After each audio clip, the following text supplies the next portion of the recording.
जय हिंद दोस्तों। दोस्तों, क्या बदले की भावना ऐसी होनी चाहिए कि इंसान को अपनी इंसानियत भूल जाए। क्या अपने फ़ायदे के लिए किसी और की बलि चढ़ा दे।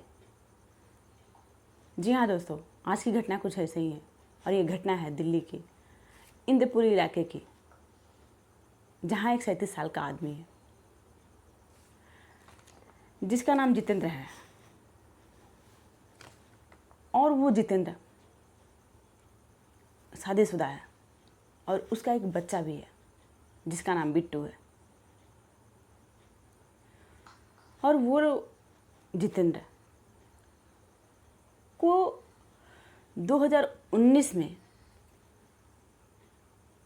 एक लड़की मिलती है, यानी एक लड़की से उसको 2019 में दोस्ती होती है और वो दोस्ती धीरे धीरे प्यार में बदलता है।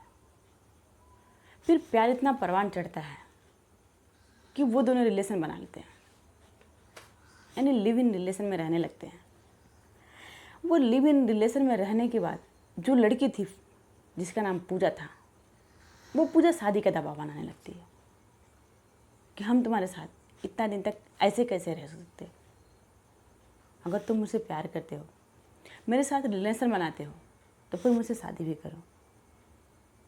फिर कुछ दिन वो टरकाता है कि जब अपने पत्नी को हम तलाक दे देंगे फिर तुमसे शादी कर लेंगे। वो मान जाती है और धीरे धीरे से चलता है। फिर वो 2020 में आर्य समाज मंदिर में वो शादी कर लेते हैं सब। हालांकि ये अभी किसी को पता नहीं था, सिर्फ उन्हीं दोनों को पता था कि वो शादी कर लिए हैं। लेकिन कथित तौर पे वो अपने बीवी को बीवी मान करके उसको दर्जा नहीं दिया था, क्योंकि जो उसकी पहली पत्नी थी अभी उसको तलाक नहीं दिया था, इसलिए उसको अभी घर में लेके लीगल तरीके से आया नहीं था, रखा नहीं था, बीवी का दर्जा नहीं दिया था। और इसके लिए वो बार बार उसके ऊपर प्रेशर बना रहे थे। कुछ दिन उसके साथ रहा भी, जब शादी कर लिया तो जितेंद्र पूजा के साथ। लेकिन जब पूजा के साथ शादी करने के बाद उसके साथ रहने लगा तो कुछ दिन जब बीता तो ये बात कह करके कि मुझे अपने बेटे की बहुत याद आती है, मैं उसके बगैर नहीं रह सकता, और मैं जब अपनी पत्नी को तलाक दे दूंगा तो फिर तुमको उस घर में ले जा करके मैं रखूँगा, पत्नी का दर्जा दूंगा, हमें कुछ टाइम दो। और कुछ टाइम मांगता है। फिर इस बीच दोनों के बीच बातें चीतें होती रहती है। लेकिन जो पूजा थी वो बार बार यही चीज़ कहती थी कि तुम कब बीवी को तलाक दोगे और कब मुझसे शादी करोगे, यानी कब मुझे बीवी का दर्जा दोगे, मुझे बीवी बना करके घर में लेकर चलोगे, एक अस्थायी ज़िंदगी जियोगे मेरे साथ। तो वो बार बार यही कहता है कि जब तक पत्नी को तलाक नहीं दूंगा तब तक तुम्हें घर पे कैसे ला कर रखूँ, और मुझे बेटे की बहुत याद आती है, मैं उसके बगैर नहीं रह सकता। वो बार बार जब यही चीज़ कहता है जितेंद्र, तो पूजा को ये बात कहीं ना कहीं खटकने लगता है कि जो जितेंद्र है वो अपने बेटे के वजह से ही मेरे पास नहीं रह पाता और पत्नी को तलाक नहीं दे पा रहा। और यही बात उसको इस संजान तक पहुंचाती है कि सोच करके रो कांप जाता है। दरअसल एक रोज जो बिट्टू था, यानी जितेंद्र का लड़का जिसकी उम्र 11 साल थी, वो अपने कोचिंग गया हुआ था। और वो कोचिंग वो डांस क्लास में, यानी डांस के कोचिंग में गया हुआ था। घर से निकला तो था लेकिन वो अपने कोचिंग तक नहीं पहुंचा। फिर उसके जो टीचर थे वो उसके माँ को फ़ोन करके बताते हैं, बिट्टू के माँ को, कि बिट्टू आज कोचिंग नहीं आया, आज डांस क्लास नहीं आया। फिर जो उसकी माँ थी बिट्टू की, वो परेशान होती है, वो ढूंढने लगती है, इधर उधर ढूंढती है, लेकिन बिट्टू का कहीं पता नहीं था। उसका कहीं भी पता नहीं था कि वो कहाँ है। फिर जो पुलिस थी वो,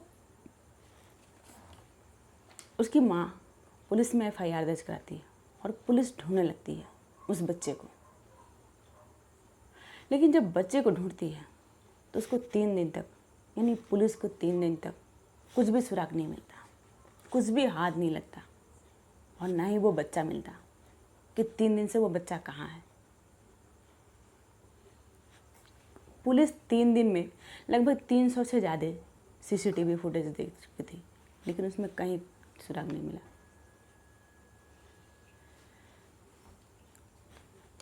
फिर एक सीसीटीवी था, उसमें चेहरे के बांधे हुए एक लड़की जा रही थी। फिर लड़की के हाव भाव से उसको पहचान कराया गया कि ये लड़की कौन है।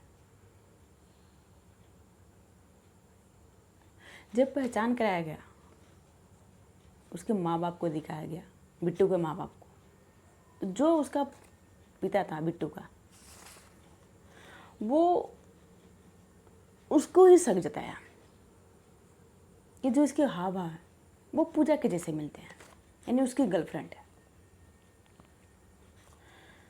फिर पूजा को पुलिस पकड़ती है, और जब पुलिस पकड़ती है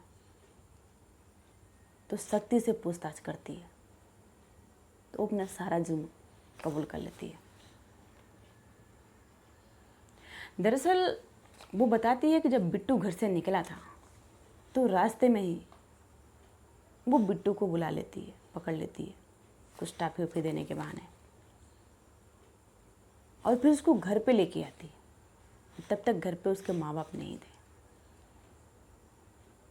और उसी के घर में, यानी बिट्टू के घर में ही एक बेड था, यानी उस रूम में उस बच्चे का गला घोटती है,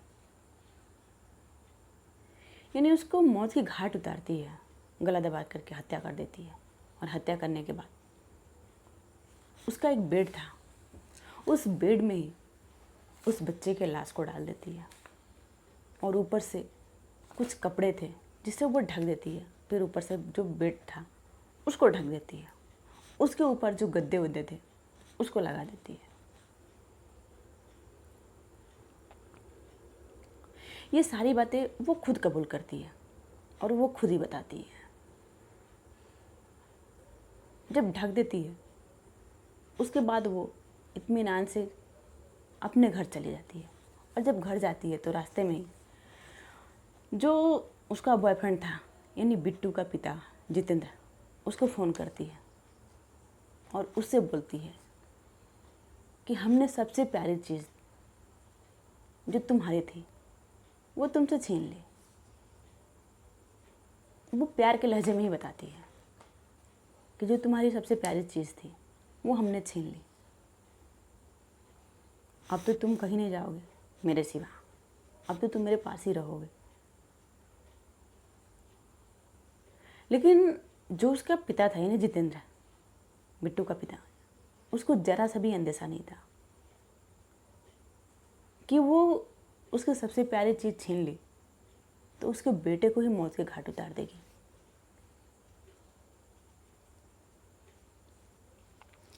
लेकिन जो जितेंद्र था वो उसकी इतनी सी बात से नहीं पकड़ पाया कि पूजा ही उसके बेटे की कातिल है।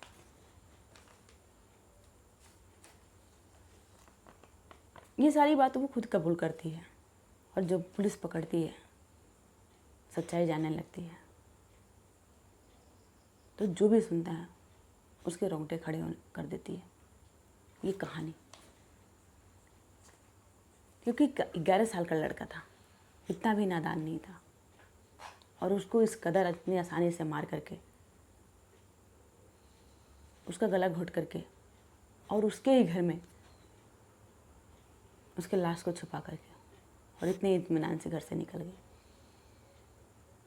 और पुलिस को 3 दिन तक कुछ भी हाथ नहीं लगा। 300 CCTV ढूंढने के बाद तो कातिल पूजा मिली। दोस्तों, हमारे कहानी सुनाने का मकसद किसी को परेशान करना नहीं, किसी को विचलित करना नहीं, किसी की भावनाओं को ठेस पहुंचाना नहीं, क्राइम को बढ़ावा देना नहीं, बल्कि आप लोग को सतर्क करना, ताकि आप लोग ऐसी चीज़ों से जागरूक रहे, आप लोग के साथ ऐसी घटनाएं ना हो। जय हिंद, जय भारत।